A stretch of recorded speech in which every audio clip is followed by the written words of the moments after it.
Hey guys, Sankranti అంటేనే పిండి వంటలు. సో అలాంటి దాంట్లో ఫస్ట్ వచ్చేసి నేను చేసింది మడత కాజా అనమాట. దానికి ఏం లేదండి, సింపుల్గా ఒక మైదా పిండి ఒక 2 కప్స్ తీసుకొని దానికి రుచికి సరిపడా సాల్ట్ అండ్ అలాగే ఒక 3 స్పూన్స్ నెయ్యి కలిపేసి ఒక కొంచెం సేపు పక్కన పెట్టేసేయండి. ఒక 20 మినిట్స్ అలా పక్కన పెట్టేశాక ఇది ఎంత అయితే మీకు సాగుతుందో ఆ షీట్ అనేది, అంతలావున మీరు బాగా ఆ షీట్ని సాగదీసి ఇలా స్లైసెస్గా కట్ చేసుకోండి. రోల్ చేసుకోండి, మధ్యలో రోల్ చేసేసుకొని ఇలా స్లైసెస్గా కట్ చేసుకుంటే మీకు ఆ రోలింగ్ చేసేటప్పుడు ఆ లైన్స్ ఏవైతే ఉన్నాయో అవి చాలా క్లియర్గా వస్తుందండి. నిజంగా టేస్ట్ అయితే మాత్రం చాలా బాగుంది. జస్ట్ ఇలా వేలుతో ప్రెస్ చేయండి చాలు.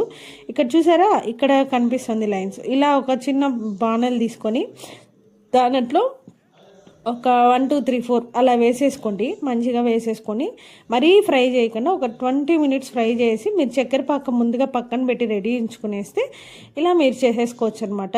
నిజంగా మడత కాజా చాలా బాగుందండి. టేస్ట్ అయితే మాత్రం అదిరిపోయింది. సంక్రాంతి పిండి వంటలో నేను రోజుకు ఒక వీడియో పోస్ట్ చేశాను. సో